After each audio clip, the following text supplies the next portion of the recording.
The door creaked open and there he stood, a grizzled man with Jordan's eyes, claiming to be her father, the one she'd sworn died years ago.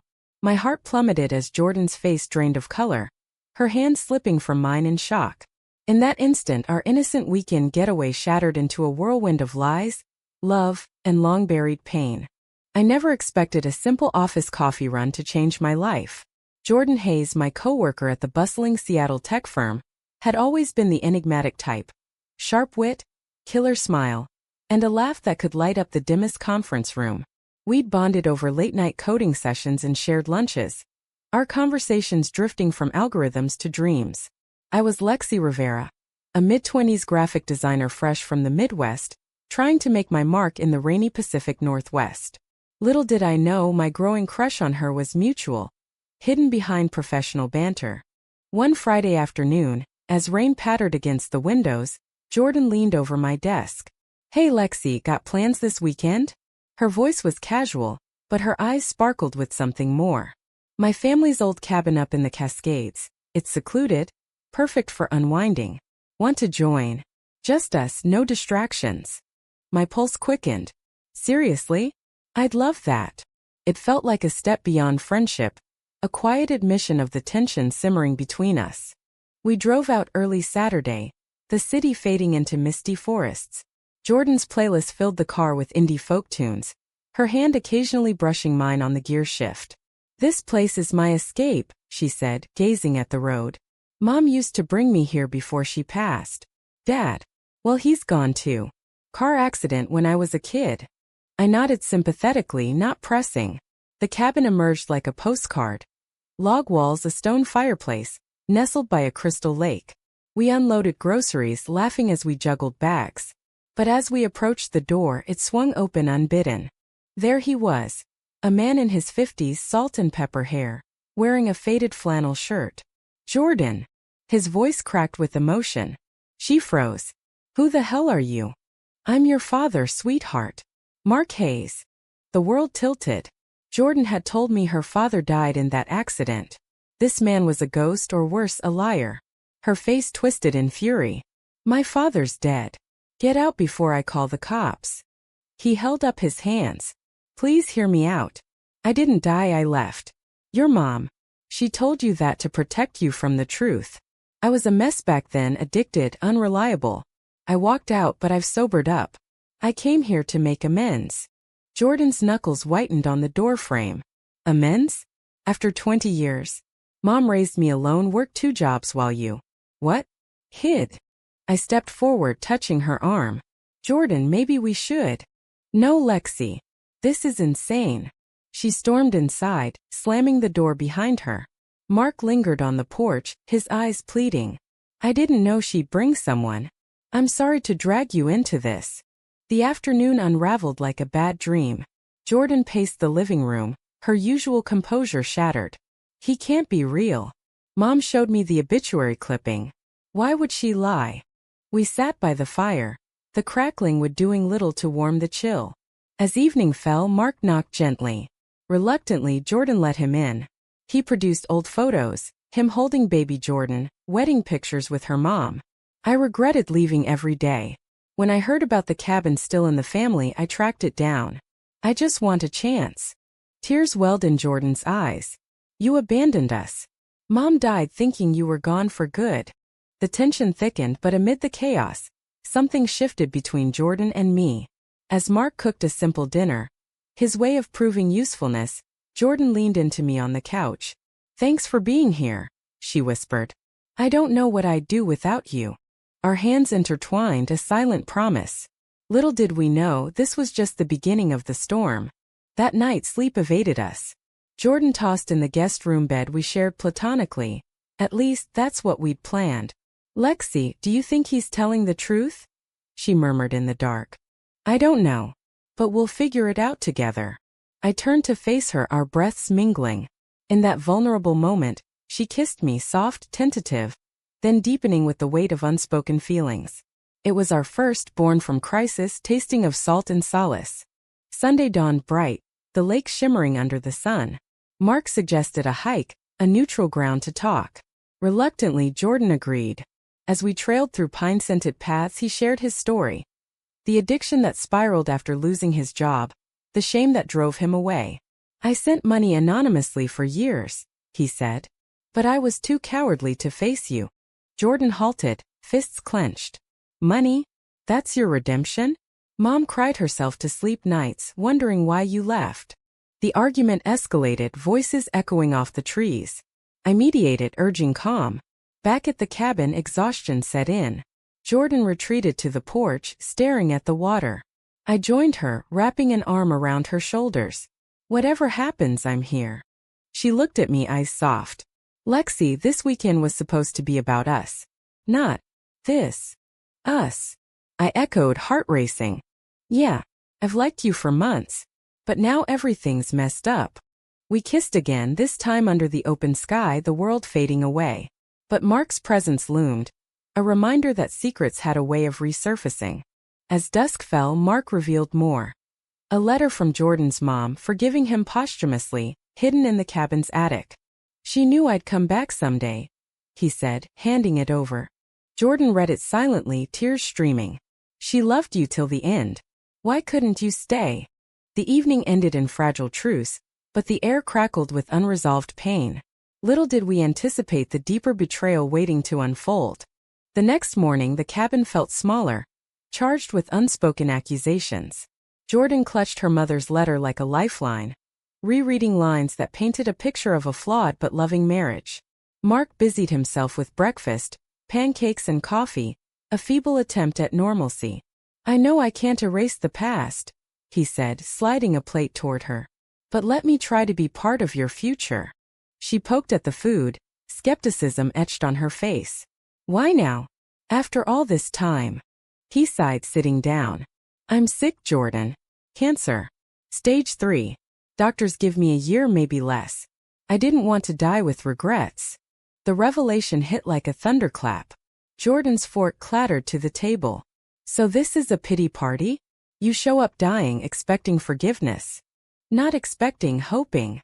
His voice trembled. I followed your life from afar. Saw your graduation photos online, your job at that tech company. I'm proud of you. I watched from the sidelines, my role shifting from friend to confidant. Jordan glanced at me, seeking strength. Lexi, what do you think? I think family is complicated, but everyone deserves a chance to explain. As the day progressed, we explored the attic, dust motes dancing in sunlight filtering through cracks. Old trunks yielded treasures. Childhood drawings, family albums, even a locket with Mark's photo inside. Jordan held it up. Mom kept this. Why? Because love doesn't die easy, Mark replied softly. Emotions swirled. Anger melting into curiosity. Jordan shared stories of her youth. The loneliness after her mom's death. The drive that propelled her career. Mark listened, regret deepening his wrinkles. I should have been there. By afternoon, we ventured to the lake, skipping stones across the glassy surface. Laughter crept in unexpectedly, lightening the mood. Jordan and I stole moments alone, our connection growing. This is crazy, she whispered during a walk. But having you here makes it bearable. Our fingers laced, a quiet affirmation. Back at the cabin, Mark pulled out a guitar, strumming old folk songs. Jordan joined in hesitantly, her voice harmonizing with his. For a fleeting hour it felt like family. But shadows lingered. That evening, as we prepared dinner, Jordan found an old journal in Mark's bag. Accidental discovery while fetching wood. Pages filled with entries. His struggles, relapses, and a recent one dated weeks ago. Met with lawyer. Will contest on cabin. It's rightfully mine. Her face paled. You're here for the property? Not me. Mark entered, eyes widening. Jordan, no. You wrote it. Contesting the will. Mom left it to me. He slumped. It's complicated.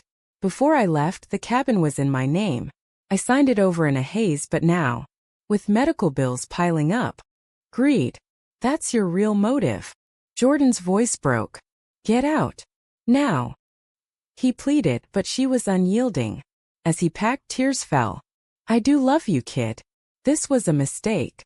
The door closed behind him, leaving silence. Jordan collapsed into my arms, sobbing. How could he? After everything.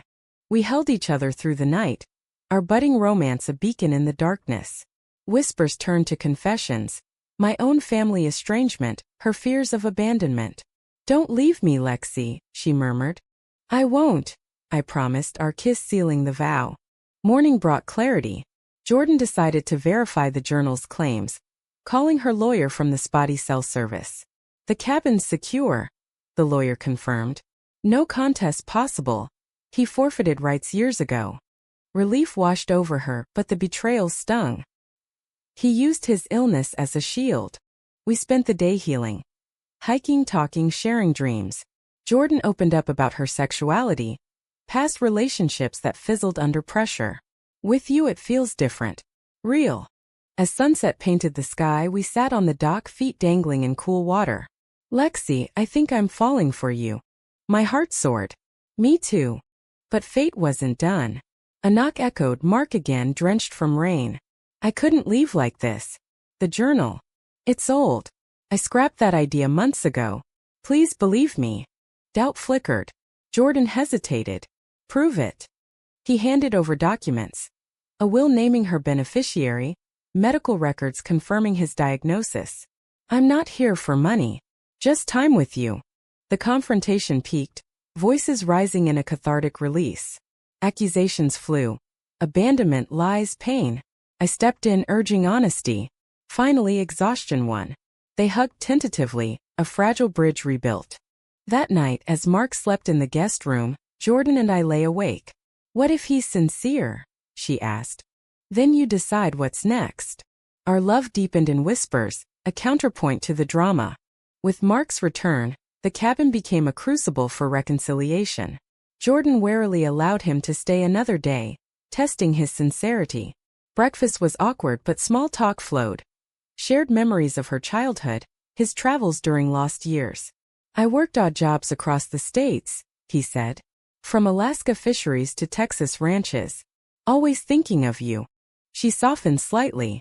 "Why not come back sooner?" "Fear. Pure and simple." I observed, my affection for Jordan blooming amid the turmoil. We stole kisses in the kitchen, her touch electric. "You're my anchor," she said.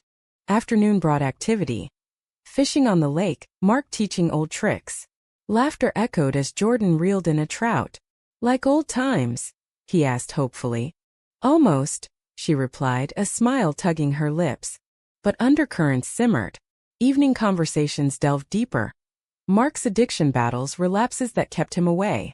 "I hit rock bottom in Vegas," he confessed. "Lost everything, including hope." Jordan shared her own scars. Therapy sessions, the void her mom's death left. "I built walls to survive." As stars emerged, we gathered around a bonfire. Stories turned personal. Mark noticed our closeness. "You two. You're more than friends, huh?" Jordan tensed, but I nodded. "Yeah, we are." He smiled faintly. "Good. Life's too short for hiding love." His acceptance warmed the night, but dawn brought a phone call shattering the peace. Jordan's aunt, her mom's sister, rang from California. "Mark's back? Be careful, honey. He borrowed money from family before disappearing. And that cancer. He mentioned it last year, but who knows?" Doubt resurfaced. Jordan confronted him. "Aunt Lisa says you scammed relatives. Is the illness even real?" Mark's face crumpled. "I did borrow, paid most back. The cancer is real. I can show scans. But the seed was planted." Arguments flared. Trust eroded, old wounds reopened. "You're a con artist," Jordan yelled. "I'm flawed, not evil," he retorted. I mediated, but tension mounted. In the chaos, Jordan and I escaped to the woods. "I can't do this," she said, tears flowing. "Everyone leaves or lies." "Not me." We embraced, our kiss fervent, a refuge from the storm. Back at the cabin, Mark packed again. "I'll go if that's what you want." Jordan hesitated, torn. "Stay one more night. For closure." Dinner was silent, heavy with unspoken words. Later, alone with me, Jordan confessed deeper fears. "What if I'm like him? Unreliable in love?" "You're not. You're strong kind." Our connection intensified. Hands exploring innocently, hearts aligning. Morning revealed Mark gone, left a note. I love you, but I won't cause more pain. Forgive me someday. Jordan crumpled the paper, grief crashing. He abandoned me again. We searched the trails, finding him by the lake, collapsed. The pain. It's worse, he gasped. Panic set in. No signal, we rushed him to the car, driving to the nearest town. Hospital confirmed. Flare-up from cancer, but treatable. In the waiting room, Jordan paced. I drove him away. No, you protected yourself. I held her, our love a steady force. Hours later, doctors stabilized him. Jordan entered his room, voice soft. Don't leave like that again. He nodded weakly. Deal. The drive back was reflective. Jordan leaned on me. This is teaching me to let go of grudges. Our bond strengthened, whispers of future plans. But another twist awaited. Rifling through Mark's things for meds, Jordan found letters from a woman, recent dates. Who's Emily? She demanded. Mark sighed. My partner. She encouraged me to find you. Why hide her? Complicated. We're separated, but she cares. Jealousy? No, betrayal of omission. More secrets. The argument peaked, Jordan storming out. I followed, comforting her under the stars. We'll navigate this. Our embrace turned passionate, emotions raw. Back inside, reconciliation tentative. Mark promised transparency. As night fell, peace settled uneasily. Jordan and I shared dreams. Moving in together, building a life. Little did we know the biggest conflict loomed. The following day dawned stormy, mirroring the turmoil inside. Mark, weakened but resolute, shared more. Emily was his support during recovery, but their relationship fractured over his obsession with reunion. She thinks I'm chasing ghosts. Jordan scoffed. And you are. Why drag us into your mess? Because you're my daughter. My only real family. Tensions escalated when Emily called. Mark's phone buzzing insistently. Jordan answered impulsively. Who is this? Emily. Is Mark okay? He said he'd check in. The conversation revealed layers. Emily funded Mark's treatments, but he promised to sell the cabin share for repayment, contradicting earlier claims. Jordan hung up, furious. You're selling out for her? After saying it's about us? Mark protested. No. That was before. I changed my mind. But trust shattered. You're a liar through and through. Jordan yelled, tears streaming. I intervened, pulling her aside. Breathe. Let's verify. We drove to town, accessing emails on a library computer.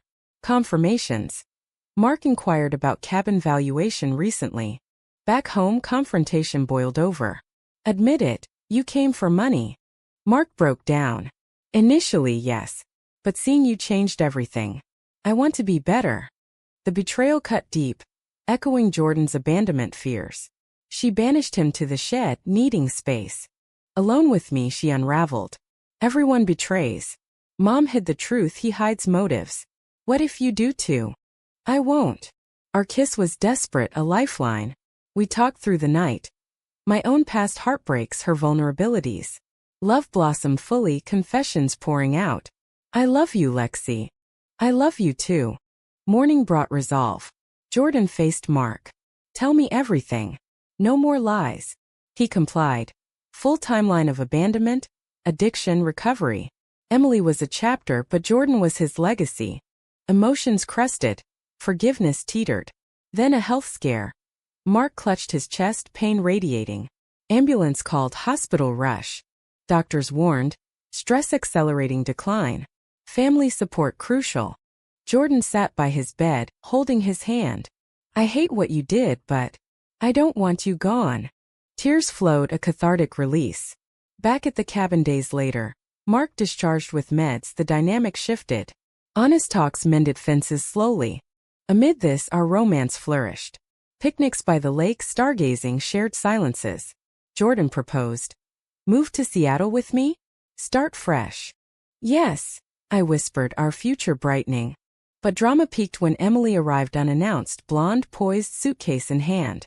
Mark, we need to talk. Jordan bristled. Who invited you? I did, Mark admitted. For closure. Emily explained. Their relationship ended, but she cared. He's dying, Jordan. Let him have peace. Accusations flew.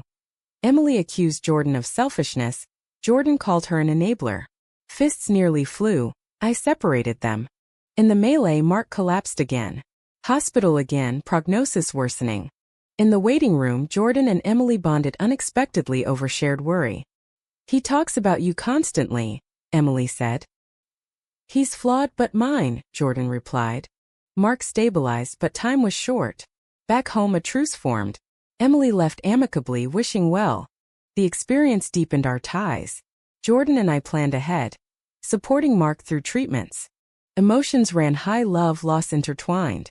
One evening, Jordan proposed symbolically by the fire. Be my partner through all this? Always. The cabin, once a site of pain, became healing ground. As weeks blended into months, our weekend extending via remote work, the cabin transformed into a sanctuary. Mark's health fluctuated, but moments of joy punctuated the pain. Family meals, board games, stories shared. Jordan learned to forgive incrementally, understanding human frailty. Our love story wove through it all. Stolen walks, whispered promises. You've shown me trust is possible, Jordan said one crisp morning. Mark noticed, approving. You two remind me of your mom and me, before it all went wrong. His condition deteriorated slowly, chemo sessions in town, fatigue setting in. Yet he found purpose. Teaching Jordan life lessons missed. Cherish love. Don't run from problems. Betrayals faded into lessons. Jordan confronted her aunt, learning family dynamics were nuanced. Mark's debts repaid quietly over years. One pivotal night, Mark gathered us. I have something. A box. Heirloom savings account in Jordan's name. No strings. Just love. Tears flowed. Thank you, Dad. The word dad bridged decades. Our romance hit a snag. My job demanded return to office. Come with me, I urged Jordan. She hesitated. Mark needs me.